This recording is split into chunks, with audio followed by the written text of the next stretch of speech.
ಪ್ರಿಯ ವಿದ್ಯಾರ್ಥಿಗಳೇ, 2020-21ನೇ ಸಾಲಿನ ಹೊಸ ಪಠ್ಯಕ್ರಮಕ್ಕೆ ಸ್ವಾಗತ. ಈ ಹೊಸ ಪಠ್ಯಕ್ರಮದಲ್ಲಿ ಬರುವಂತಹ 2ನೇ ಅಧ್ಯಾಯ ಭಾಗಲಬ್ಧ ಸಂಖ್ಯೆಗಳು.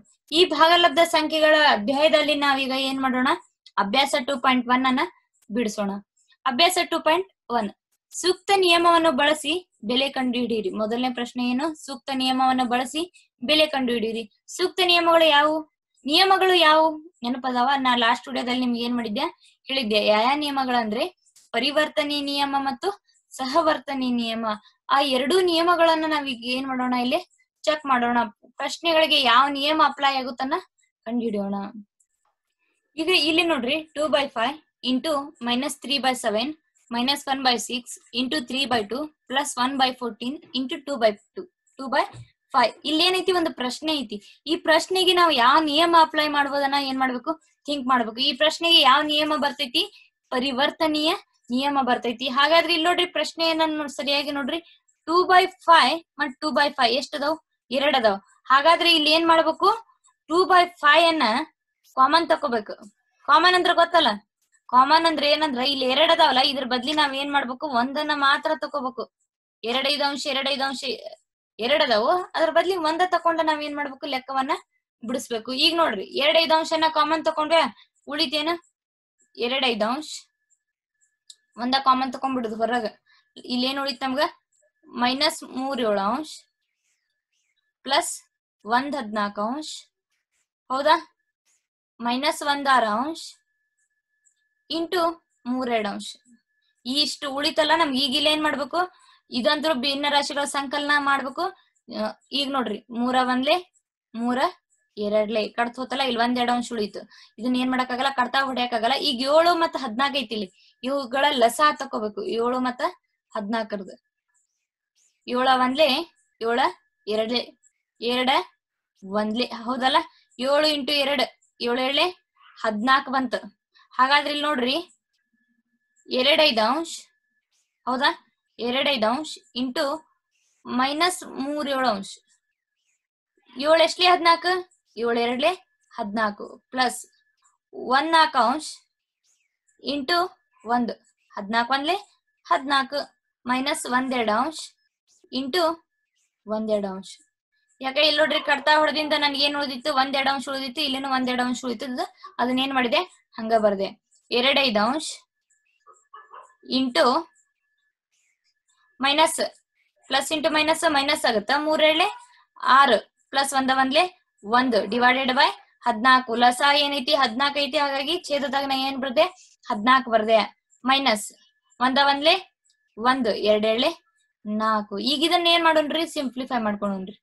2/5 ಇಂಟು 6 1 ಹೋದ್ರ 5. 6 ಹಿಂದೇನೈತಿ, ಮೈನಸ್ ಐತಿ. ಹಾಗಾದ್ರೆ ಇಲ್ಲಿ ಏನ್ ಮಾಡ್ಬೇಕು ನಾವು, -5 14 -5 14 -1 14. ಹೌದಾ, ಇಲ್ಲಿ ತನ ಕ್ಲಿಯರ್ ಆತಲ್ಲ. ಇಲ್ಲಿ ದೊಡ್ಡ ಸಂಖ್ಯೆ ಚಿಹ್ನೆ ಮೈನಸ್ ಐತಿ, ಅದಕ್ಕೆ ಏನ್ ಮಾಡಿದೆ, -5 14 ಬರ್ದೆ. ಈಗ ಏನ್ ಮಾಡ್ತೀನಿ, 5 1 5 1 2 1 2 7. ಈಗ ಏನ್ ಹೇಳುತ್ತೆ, 1 1 1 7 1 7 ಮೈನಸ್ 1 14. ಹಾಗಾದ್ರೆ 7 ಮತ್ತು 4 ಮತ್ತೆ ಏನ್ ಮಾಡೋಣ್ರಿ, ಲಸ ತೆಗಿನ್ರಿ. ಈಗ 7 ಮತ್ತು 4 ಇಲ್ಲಿ ಏನ್ ಮಾಡೋಣ್ರಿ, ಗುಣಿಸಿ ಬಿಡನ್ರಿ. 7 4 28 ಹೌದಲ್ಲ. 7 4 28 4 7 28 4 1 4 ಮೈನಸ್ 7 1 7 ಡಿವೈಡ್. ಇಲ್ಲಿನೂ ಕೂಡ ಏನೈತಿ, ಮೈನಸ್ ಐತಿ. ಏನೈತಿ, ಮೈನಸ್ ಐತಿ. ಹಾಗಾಗಿ ಇಲ್ಲಿ ನೋಡ್ರಿ, ಯಾಕ ಇಲ್ಲ ಮೈನಸ್ ಐತಲ್ಲ, ಮೈನಸ್ ಡಿವೈಡೆಡ್ ಬೈ ಲಸ ಏನ್ ಬಂದಿರ್ತೈತಿ ನೋಡ್ರಿ, ಅದನ್ನ ಬರೀರಿ. 28. ಎರಡೂ ಚಿಹ್ನೆಗಳು ಮೈನಸ್ ಇರೋದ್ರಿಂದ ನಾವೇನ್ ಮಾಡ್ತೇವಿ, ಕೂಡಿಸ್ತೇವಿ. ಚಿಹ್ನೆ ಏನ್ ಬರ್ತೀವಿ, ಮೈನಸ್ ಬರ್ತೀವಿ. 7 4 11 28. ನಮ್ಗೆ ಏನ್ ಮಾಡಂದಾರ ಇಲ್ಲಿ, ಬೆಲೆಯನ್ನ ಮಾತ್ರ ಕಂಡಿಡಿ ಅಂದಾರ. ಆನ್ಸರ್ ಅನ್ನ ಮಾತ್ರ ನಾವ್ ಇಲ್ಲಿ ಏನ್ ಮಾಡ್ಬೇಕು, ಕಂಡಿಡ್ಬೇಕು. ಆದ್ರೆ ಯಾವ ನಿಯಮವನ್ನ ಅಪ್ಲೈ ಮಾಡಿ, ಪರಿವರ್ತನೆಯ ನಿಯಮವನ್ನ ಅಪ್ಲೈ ಮಾಡಿ ನಾವ್ ಇಲ್ಲಿ ಏನ್ ಮಾಡಿದ್ವಿ, ಬೆಲೆಯನ್ನ ಕಂಡಿಡಿದ್ವಿ. ನೆಕ್ಸ್ಟ್ ಬರುವಂತದ್ದು ಯಾವ್ದಂದ್ರ ಸಂಕಲನದ ವಿಲೋಮಾಂಶ. ಸಂಕಲನದ ವಿಲೋಮಾಂಶ ಏನ್ ಹೇಳುತ್ತ, a = -a. ಇದ್ರ ಅರ್ಥ ಇಷ್ಟ ಎ ಇರ್ತೈತಿ, ಏನ್ ಇರ್ತೈತಿ ಪಾಸಿಟಿವ್ ಇರ್ತೈತಿ, ಇದನ್ನ ಏನ್ ಮಾಡ್ಕೋಬೇಕು ನಾವು ನೆಗೆಟಿವ್ ಮಾಡ್ಕೋಬೇಕು. ಈಗ ಉದಾಹರಣೆಗೆ 2 ಎಂಟಾಂಶ, ಇದ್ರದ್ದು ಏನ್ ಮಾಡ್ರಿ ಸಂಕಲನ ವಿಲೋಮಾಂಶ ಬರೀರಿ, ಏನಾಗುತ್ತ -2 ಎಂಟಾಂಶ. ಹೌದಾ, -5 ಒಂಬತ್ತಾಂಶ, ಇದ್ರದ್ದು ವಿಲೋಮ ಬರೀರಿ 5 ಒಂಬತ್ತಾಂಶ. ಅಪೋಸಿಟ್ ಬರಿಬೇಕು, ಒಟ್ಟು ಅಪೋಸಿಟ್ ಬರೀದಕ್ಕ ನಾವೇನಂತೇವಿ ವಿಲೋಮಾಂಶ ಅಂತ ಕರಿತೇವಿ. ಇನ್ನೊಂದ್ ನೋಡ್ರಿ 19 - 6, ಇದ್ರ ವಿಲೋಮ ಏನಾಗುತ್ತ -19/6 ಆಗುತ್ತ. ಧನಾತ್ಮಕ ಇದ್ದಿದ್ದು ಋಣಾತ್ಮಕ, ಋಣಾತ್ಮಕ ಇದ್ದಿದ್ದು ಧನಾತ್ಮಕ. ಈ ರೀತಿ ಬರೆಯುವುದಕ್ಕ ನಾವೇನಂತೀವಿ ಸಂಕಲನದ ವಿಲೋಮ ಅಂಶ ಅಂತ ಕರಿತೇವಿ. ನೆಕ್ಸ್ಟ್ ಬರುವಂತದ್ದು ಮೈನಸ್ ಇಂಟು ಮೈನಸ್ ಎಕ್ಸ್. ಇಲ್ಲಿ ನೋಡ್ರಿ ಏನ್ ಲಕ್ಷ್ಯ ಕೊಡ್ಬೇಕು, minus into minus X is equal to ಏನಾಗಬೇಕು ಎಕ್ಸ್ ಆಗ್ಬೇಕು. ಹಾಗಾದ್ರೆ ನಾವ್ ಏನ್ ಮಾಡ್ಬೇಕು, ಇಲ್ಲೇ ಮೊದಲು ಒಂದು ಎಕ್ಸ್ ಅನ್ನ ತಗೊಳೋಣ. ಏನ್ ತಗೊಳೋಣ, ಎಕ್ಸ್ ಅನ್ನ ತಗೊಳೋಣ. ಎಕ್ಸ್ ಏನ್ ತಗೊಂತೀರಿ, ಎಕ್ಸ್ ಈಕ್ವಲ್ ಟು 11 15 ಅಂಶ ತಗೋರಿ. ಎಕ್ಸ್ ಈಕ್ವಲ್ ಟು 11 15 ಅಂಶ. 11 15 ಅಂಶದ್ದು ಏನ್ ಮಾಡ್ಬೇಕು, ವಿಲೋಮಾಂಶ ಬರಿಬೇಕು. 11 15ರ ವಿಲೋಮಾಂಶ. ವಿಲೋಮಾಂಶ ಏನಾಗುತ್ತ, ವಿಲೋಮ ಅಂದ್ರೇನು ಅಪೋಸಿಟ್. ಅಪೋಸಿಟ್ ಅನ್ನ ಯಾವ ರೀತಿ ಬರಿತೀರಿ, -11 15 ಅಂಶ. ಹೌದಾ, ಪಾಸಿಟಿವ್ ಇದ್ದಿದ್ದು ನೆಗೆಟಿವ್ ಮಾಡಿದ್ವಿ ಇಷ್ಟ. ಈಗ ಏನ್ ಮಾಡ್ಬೋದು, ಇಲ್ಲಿ ನಮ್ಗೆ ಏನ್ ಕೊಟ್ಟಾರ, minus of minus into minus X, minus of minus X, minus X ಏನ 11 15 ಅಂಶ. ಹೌದಲ್ವಾ, ಮೈನಸ್ ಇಂಟು ಮೈನಸ್ ಪ್ಲಸ್ 11 15 ಅಂಶ, 11 5 ಅಂಶ. ಇದ ಬಂತಿಲ್ ನಮ್ಮ ಉತ್ತರ ಏನ್ ಬಂತು, ಇದೇ ಬಂತು. ಇದನ್ನ ನಾವ್ ಇಲ್ಲಿ ಏನ್ ಮಾಡ್ಬೇಕು, ಸಾಬೀತ್ಪಡಿಸ್ಬೇಕಂದ್ರ ದೃಢೀಕರಿಸ್ಬೇಕು. ಯಾವಾಗ ವಿಲೋಮಾಂಶ ಮಾಡಿ ನಾವು ಗುಣಿಸಿದಾಗ ನಮ್ಗ ಉತ್ತರ ಇದ ಬರ್ತೈತಿ ಅನ್ನೋದನ್ನ ಚೆಕ್ ಮಾಡ್ಕೋಬೇಕು. ತಿಳಿತಲ್ವಾ. ನೆಕ್ಸ್ಟ್ ಬರುವಂತದ್ದು ಗುಣಾಕಾರದ ವಿಲೋಮಾಂಶ. ಇದ್ರದ್ದು ಗುಣಾಕಾರದ ವಿಲೋಮಾಂಶ. ಗುಣಾಕಾರದ ವಿಲೋಮಾಂಶವನ್ನ ಯಾವ ರೀತಿ ಬರಿತೇವಂದ್ರ ಎ ಈಕ್ವಲ್ ಟು 1/a. ಬಹಳ ಸರಳ. ಸಂಕಲನದ್ದು A equal to minus A, ಗುಣಾಕಾರದ್ದು ಎ ಈಕ್ವಲ್ ಟು 1/a. ಇದನ್ನ ಹೆಂಗ್ ಬರಿತೀರಿ ಒಂದ್ ನೋಡ್ರಿ, -13. ಪಟ್ಟನ ಹೇಳ್ರಿ ನೋಡೋಣ, -1/13. ತಿಳಿತಾರ, -13 -1/13, -13/19, -13/19. ಇದ್ರದ್ದು ಏನಾಗುತ್ತ -19/13. ತಿಳಿತಲ್ವಾ ಯಾವ ರೀತಿ ಬರಿಬೇಕನ್ನೋದು. ಇಲ್ಲಿ ನೋಡ್ರಿ ಎಕ್ಸ್ಚೇಂಜ್ ಅದು, ಇಂಟರ್ಚೇಂಜ್ ಅದು. ಅಂಶದಲ್ಲಿರುವಂತದ್ದು ಛೇದದಾಗ, ಛೇದದಲ್ಲಿರುವಂತದ್ದು ಅಂಶದಾಗ. ಇಲ್ಲಿ ಏನ್ ಮಾಡುದು ಬಿಟ್ಟು ಆನ್ಸರ್ ಬಂದು. ಈಗ ನೋಡ್ರಿ 1 5 ಅಂಶ ಏನಾಗುತ್ತೆ, 1 5 ಅಂಶದ್ದು 5 ಆಗುತ್ತ. 1 5 ಅಂಶದ್ದು ಏನಾಗುತ್ತೆ 5 ಆಗುತ್ತೆ. ತಿಳಿತಲ್ವಾ. ಈ ರೀತಿಯಾಗಿ ನಾವ್ ಏನ್ ಮಾಡ್ಬೇಕು, ಗುಣಾಕಾರದ ವಿಲೋಮಾಂಶವನ್ನ ಮಾಡ್ಬೇಕು. ನೆಕ್ಸ್ಟ್ ಬರುವಂತದ್ದು ಹೃತ್ಕೃಮದಿಂದ ಗುಣಿಸ್ರಿ. ಏನ್ ಮಾಡ್ಬೇಕು, ಹೃತ್ಕೃಮ ಅಂದ್ರೆ ಏನ, ಉಲ್ಟಾ ಮಾಡೋದು. ಅಂಶ ಇದ್ದದನ್ನ ಛೇದದಾಗಿದ್ದನ್ನ ಅಂಶಕ್ಕೆ. ಇಲ್ಲಿ ನೋಡ್ರಿ ಒಂದ್ ಪ್ರಶ್ನೆ ಐತಿ, ನಿಮ್ಮ ಅಭ್ಯಾಸದಲ್ಲಿರುವಂತ ಪ್ರಶ್ನೆನೇ ಇದು. R13 ಅಂಶವನ್ನ -7 -7 16 ಅಂಶರ ಹೃತ್ಕೃಮದಿಂದ ಗುಣಿಸ್ಬೇಕಂತ ನಾವು. ಇದರಿಂದ -7 16 ಅಂಶರ ಹೃತ್ಕೃಮದಿಂದ. ಇಲ್ಲಿ ಇಷ್ಟ ಅರ್ಥ ಮಾಡ್ಕೋರಿ, ಎದರ್ದು ಹೃತ್ಕ್ರಮ ಮಾಡ್ಬೇಕು, ಇದರ್ದು ಹೃತ್ಕ್ರಮ ಮಾಡಿದ್ರೆ ಆನ್ಸರ್ ಟೋಟಲಿ ಚೇಂಜ್ ಬರ್ತೈತಿ. ಈಗ ನಾವು ಹೃತ್ಕ್ರಮ ಎದರ್ದು ಮಾಡ್ಬೇಕು ಅನ್ನೋದನ್ನ ಇಲ್ಲೇ ಫಸ್ಟಿಗೆ ತಿಳ್ಕೊಬೇಕ. -7 16 ಅಂಶ. ಹೌದಾ, ಇದ್ರ ಹೃತ್ಕ್ರಮ ಮಾಡ್ರಿ ಏನಾಗುತ್ತ, -16 7 ಅಂಶ ಆಗುತ್ತೆ. ಹೌದಾ, ಈಗ ಏನ್ ಮಾಡ್ಬೇಕು, ಗುಣಿಸ್ಬೇಕು. R13 ಅಂಶ ಇಂಟು -16 7 ಅಂಶ. ಇದರ ಹೃತ್ಕ್ರಮವನ್ನ ನಾವೇನ್ ಮಾಡತ್ತೀವಿ, ಇಲ್ಲಿ ಗುಣಸಾತೀವಿ.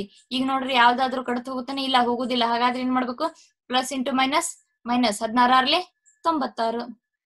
ಹೌದಾ, 13 7 91. ಮುಗೀತ್ ನಮ್ಮ ಆನ್ಸರ್. ಇಷ್ಟೇ. ತಿಳಿತಾ. ಮೊದಲ ನಾವೇನ್ ಮಾಡ್ಬೇಕು, ಪ್ರಶ್ನೆಯನ್ನ ಕೇರ್ಫುಲ್ ಆಗಿ ಓದ್ಬೇಕು. ಯಾವ ಹೃತ್ಕ್ರಮ ಮಾಡ್ಬೇಕು, ಯಾವ ಸಂಖ್ಯೆನ ಎದರಿಂದ ಗುಣಿಸ್ಬೇಕು ಅನ್ನೋದನ್ನ ತಿಳ್ಕೊಬೇಕಾಗುತ್ತೆ. ನೆಕ್ಸ್ಟ್ ಬರುವಂತದ್ದು ಖಾಲಿ ಜಾಗಗಳನ್ನ ತುಂಬಿರಿ. ನಾವು ಖಾಲಿ ಜಾಗಗಳನ್ನ ಏನ್ ಮಾಡ್ಬೇಕು, ತುಂಬೇಕ. ಅಂದ್ರೆ ಏನರ್ಥ, ಬಿಟ್ಟ ಸ್ಥಳಗಳನ್ನ ಕಂಪ್ಲೀಟ್ ಮಾಡ್ಬೇಕು. ಮೊನ್ನೆ ಪ್ರಶ್ನೆ ಏನೈತಿ, 0ಗೆ ಹೃತ್ಕ್ರಮವು.